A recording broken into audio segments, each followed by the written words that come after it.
దేశంలో ఎన్నికల ఫీవర్ నడుస్తోంది. సార్వత్రిక ఎన్నికలతో పాటుగా పలు రాష్ట్రాల్లో అసెంబ్లీ ఎన్నికలు జరుగుతున్నాయి. వీటిలో ఆంధ్రప్రదేశ్ కూడా ఉంది. ఏపీలో అసెంబ్లీ ఎన్నికలతో పాటుగా లోక్సభ స్థానాలకు కూడా ఎన్నికలు జరుగుతున్నాయి. ఈ ఎన్నికల కోసం నామినేషన్ల పర్వం మొదలైపోగా చాలా మంది అభ్యర్థులు ఇప్పటికే నామినేషన్లు దాఖలు చేశారు. మరోవైపు తెలంగాణలో జరుగుతున్న 17 పార్లమెంటు స్థానాలకు సైతం నామినేషన్లు దాఖలు కావడంతో ఇక అభ్యర్థుల ఎన్నికల ప్రచారాన్ని మరింత రెట్టింపు చేశారు. కాంగ్రెస్ బీజేపీ మధ్య జరుగుతున్న ప్రధాన పోరులో తెలంగాణపై చేయి ఎవరిదా అన్న ఆసక్తి అందరిలోనూ నెలకొంది. ఇక ఇదే అంశానికి సంబంధించి మరింత సమాచారం అందించడానికి మా ప్రతినిధి సతీష్ సిద్ధంగా ఉన్నారు. జరుగుతున్నటువంటి సార్వత్రిక ఎన్నికల్లో భాగంగా ఇప్పటికే 3 విడతల ఎన్నికలు పూర్తయి 4వ విడత ఎన్నికల ప్రక్రియ ప్రారంభమైంది. తెలంగాణ రాష్ట్రంలో 4వ విడత ఎన్నికలు జరుగుతున్నటువంటి నేపథ్యంలో లోక్సభ ఎన్నికలకు సంబంధించి 17 లోక్సభ నియోజకవర్గాలకు సంబంధించి ఇప్పటికే 318 నామినేషన్లు దాఖలయ్యాయి. దీనికి సంబంధించి ఇప్పటికే ప్రధానమైనటువంటి రాజకీయ పార్టీలైనటువంటి బీజేపీ, కాంగ్రెస్, బీఆర్ఎస్లతో పాటు పలు రాజకీయ పార్టీలకు సంబంధించినటువంటి అభ్యర్థులు ఇప్పటికే నామినేషన్లు దాఖలు చేశారు. ఒక్కొక్కరు 2 సెట్లకు పైగా కూడా నామినేషన్ దాఖలు చేసినటువంటి పరిస్థితి కనబడుతోంది. మొత్తానికి ప్రధాన రాజకీయ పార్టీలకు సంబంధించినటువంటి అభ్యర్థులు దాదాపుగా తమ నామినేషన్లను సమర్పించినటువంటి పరిస్థితి కనబడుతుంది. ఇంకా కొన్ని నియోజకవర్గాల్లో పూర్తి స్థాయి లోపల ప్రధాన పార్టీలకు సంబంధించినటువంటి అభ్యర్థులు నామినేషన్లు దాఖలు చేయాల్సి ఉంది. మరి బీజేపీ పార్టీకి సంబంధించి ఇప్పటికీ కూడా కొన్ని స్థానాలకు బీఫామ్స్ అందకపోవడం, బీఫామ్స్ ఇవ్వకపోవడం, అవి కొంత సందిగ్ధత నెలకొంది. తెలంగాణ రాష్ట్ర వ్యాప్తంగా కూడా ఆ 4 నియోజకవర్గాలకు సంబంధించినటువంటి చర్చ కొనసాగుతున్నటువంటి పరిస్థితి ఉంది. అదే అభ్యర్థులకు బీఫామ్ ఇస్తారా, లేకుంటే అభ్యర్థులు మారేటువంటి అవకాశం ఉందా అనేటువంటి చర్చ కూడా కొనసాగుతున్నటువంటి పరిస్థితి. దాంతోపాటుగా కాంగ్రెస్ పార్టీకి సంబంధించి కూడా కరీంనగర్గా ఇంకా కొన్ని నియోజకవర్గాలకు సంబంధించినటువంటి బీఫామ్స్ ఇవ్వాల్సిన, అభ్యర్థులను ప్రకటించి బీఫామ్స్ ఇవ్వాల్సినటువంటి అంశం అయితే ఉంది. దాంతోపాటుగా అన్ని పార్టీలకు సంబంధించినటువంటి అభ్యర్థులు ఇప్పటివరకైతే అడపదడప మినహా పూర్తి స్థాయిలో అభ్యర్థుల ప్రకటన అయితే పూర్తయిపోయింది. బీఫామ్స్ కూడా అందిస్తున్నటువంటి పరిస్థితి కనబడుతుంది. ఇంకా కొంతమందికి బీఫామ్స్ అంతే, పూర్తి స్థాయిలో బీఫామ్స్ కూడా అందినట్టుగానే ఉంటుంది. మొత్తానికి తెలంగాణ రాష్ట్రంలో ఉన్నటువంటి 17 లోక్సభ స్థానాలకు సంబంధించి ఇప్పటికైతే 318కి పైగా నామినేషన్లు దాఖలయ్యాయి. ఇంకా సమయం ఉండడంతో నామినేషన్ల సంఖ్య కూడా ఇంకా పెరిగేటువంటి అవకాశం ఉంది. ముఖ్యంగా తెలంగాణ రాష్ట్రంలో హైదరాబాద్ తర్వాత అత్యంత ప్రాధాన్యత సంతరించుకున్నటువంటి ఉమ్మడి జిల్లా వరంగల్ ఉమ్మడి జిల్లాకు సంబంధించి వరంగల్ ఉమ్మడి జిల్లాలో 2 లోక్సభ నియోజకవర్గాలని, వరంగల్ అటు మహబూబాబాద్ నియోజకవర్గాలు 2 నియోజకవర్గాలు కూడా లోక్సభ స్థానాలు అత్యంత ప్రాధాన్యత సంతరించుకున్నటువంటి నియోజకవర్గాలుగా ఉన్నాయి. ఇక్కడ అనేక పరిణామాల తర్వాత, నాటకీయ పరిణామాల తర్వాత ఇక్కడ వరంగల్కు సంబంధించినటువంటి అభ్యర్థుల ప్రకటన, నామినేషన్లు కూడా పూర్తయిపోయినటువంటి పరిస్థితి. ప్రధాన రాజకీయ పార్టీలైనటువంటి బీజేపీ, బీఆర్ఎస్, కాంగ్రెస్ పార్టీలకు సంబంధించినటువంటి అభ్యర్థుల ప్రకటన, బీఫామ్స్ అందించడంతో పాటుగా వారి నామినేషన్లు పూర్తయిపోయాయి. మరొక వైపు మహబూబాబాద్ నియోజకవర్గానికి సంబంధించి, ఇటు వరంగల్ నియోజకవర్గానికి సంబంధించి ఇప్పటి వరకు 18కి పైగా నామినేషన్లు దాఖలయ్యాయి. ఈరోజు ఒక్కరోజే దాదాపు 10కి పైగా నామినేషన్లు దాఖలైనటువంటి పరిస్థితి కనబడుతుంది. ఇంకా నామినేషన్ల సంఖ్య వరంగల్లో పెరిగేటువంటి అవకాశం ఉంది. దాంతోపాటుగా మహబూబాబాద్ నియోజకవర్గానికి సంబంధించి ఇప్పటి వరకు 8కి పైగా నామినేషన్లు అయితే దాఖలయ్యాయి. ఇక్కడ కూడా ప్రధాన రాజకీయ పార్టీల అభ్యర్థులుగా ప్రకటించినటువంటి వారందరూ కూడా నామినేషన్లు అయితే దాఖలు చేశారు. అటు బీఆర్ఎస్, బీజేపీ, కాంగ్రెస్కి సంబంధించినటువంటి అభ్యర్థులు నామినేషన్లు దాఖలు చేసినటువంటి పరిస్థితి ఉంది. బీజేపీ పార్టీ అభ్యర్థికి అయితే ఇప్పటివరకు బీఫామ్ అయితే అందించినటువంటి పరిస్థితి లేదు. దాని మీద కూడా చర్చ కొనసాగుతున్నటువంటి పరిస్థితి కనబడుతుంది.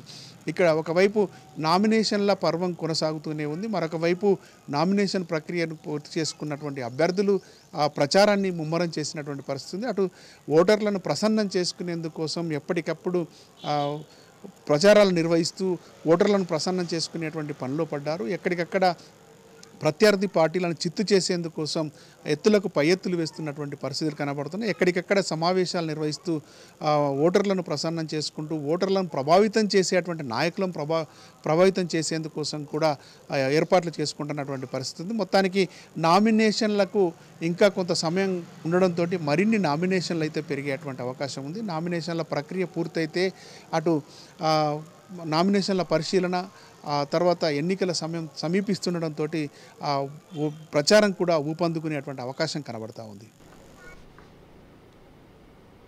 రైట్, ఇక దేశంలో ఎన్నికల ఫీవర్ అయితే నడుస్తోంది. సార్వత్రిక ఎన్నికలతో పాటుగా పలు రాష్ట్రాల్లో అసెంబ్లీ ఎన్నికలు కూడా జరుగుతున్నాయి. వీటిలో ఆంధ్రప్రదేశ్ కూడా ఉంది. ఏపీలో అసెంబ్లీ ఎన్నికలతో పాటుగా లోక్సభ స్థానాలకు కూడా ఎన్నికలు జరుగుతున్నాయి. ఈ ఎన్నికల కోసం నామినేషన్ల పర్వం మొదలైపోగా చాలా మంది అభ్యర్థులు ఇప్పటికే నామినేషన్లు దాఖలు చేశారు.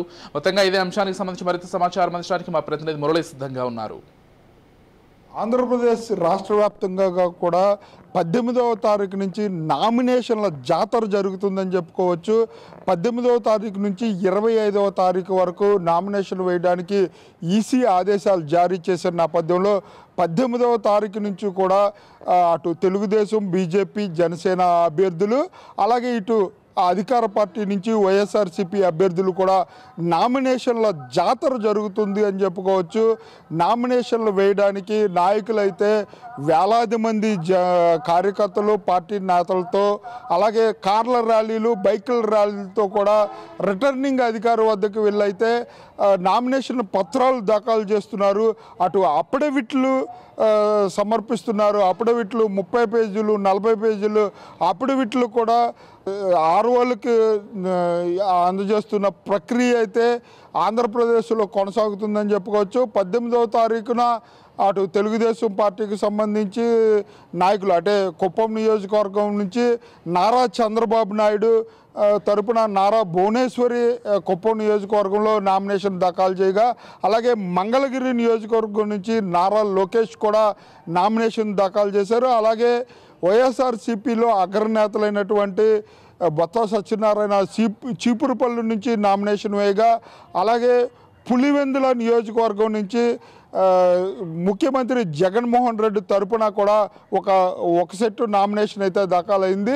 24వ తారీఖున ముఖ్యమంత్రి జగన్మోహన్ రెడ్డి పులివెందులలో మళ్ళా నామినేషన్ అయినున్నారు. అలాగే కడప పార్లమెంటు స్థానానికి సంబంధించి షర్మిలారెడ్డి, కాంగ్రెస్ పార్టీకి సంబంధించి షర్మిలారెడ్డి కూడా కడప పార్లమెంటు అభ్యర్థిగా, కాంగ్రెస్ పార్టీ అభ్యర్థిగా నామినేషన్ దాఖలు చేశారు. ఉమ్మడి పశ్చిమ గోదావరి జిల్లా వ్యాప్తంగా కూడా 18వ తారీఖు నుంచి నామినేషన్ల పర్వం కొనసాగుతుందని చెప్పొచ్చు. 18, 19వ తారీఖున కూడా 15 స్థానాలు ఉంటే 15 స్థానాల్లో ముఖ్యంగా ఏలూరు అసెంబ్లీ నియోజకవర్గాన్ని నుంచి ఆళ్ళ నాని నామినేషన్ వేశారు. అలాగే తెలుగుదేశం పార్టీ తరపున చంటి కూడా నామినేషన్ వేయబోతున్నారు. అలాగే ఏలూరు పార్లమెంటు నియోజకవర్గానికి సంబంధించి తెలుగుదేశం, జనసేన, బీజేపీ ఉమ్మడి అభ్యర్థిగా ఈరోజు పుట్ట మహేష్ యాదవ్ కూడా నామినేషన్ దాఖలు చేశారు. అలాగే దెందులూరు నియోజకవర్గానికి బీ ఫార్మ్ లేకపోయినప్పటికీ కూడా దెందులూరు నియోజకవర్గ తెలుగుదేశం అభ్యర్థిగా చింతమనేని ప్రభాకర్ కూడా ఈరోజు నామినేషన్ వేశారు. అలాగే ఇంకొక ముఖ్య నియోజకవర్గమైన ఉండి నియోజకవర్గం నుంచి త్రిబుల్-ఆర్ నరసాపురం ఎంపీ రఘురామకృష్ణంరాజు ఉండి నియోజకవర్గ ఎమ్మెల్యే తెలుగుదేశం, జనసేన, బీజేపీ ఉమ్మడి అభ్యర్థిగా రఘురామకృష్ణంరాజు కూడా ఈరోజు నామినేషన్ దాఖలు చేశారు. వేలాది మంది కార్యకర్తలు అలాగే పార్టీ నాయకులతో పాటు వేలాది మంది మోటార్ సైకిల్ ర్యాలీలు వేసుకుంటూ కూడా జనజాతరను తలపించే విధంగా అయితే ఈ నామినేషన్ల ప్రక్రియ జరుగుతుందని చెప్పుకోవచ్చు. నామినేషన్ ప్రక్రియ ఎంత గ్రాండ్గా జరిగితే విక్టరీ అంత గ్రాండ్గా ఉంటుంది అనే నమ్మకంతో అయితే అటు తెలుగుదేశం, బీజేపీ, జనసేన ఉమ్మడి అభ్యర్థులు 3 పార్టీల నుంచి కూడా జన సమీకరణ చేసి అట్టహాసంగా నామినేషన్లు వేస్తుంటే, ఇటు వైఎస్ఆర్సీపీ పార్టీ నుంచి కూడా నేతలు, ముఖ్య నేతలు నామినేషన్లు అయితే వేలాది మంది, అంటే సుమారు నియోజకవర్గానికి 2 లక్షల నుంచి 2,50,000 ఓటర్లు ఉంటే 50,000 మంది జన సమీకరణ చేసుకుంటూ కూడా నామినేషన్లు వేసే ప్రక్రియ అయితే కొనసాగుతుందని చెప్పుకోవచ్చు.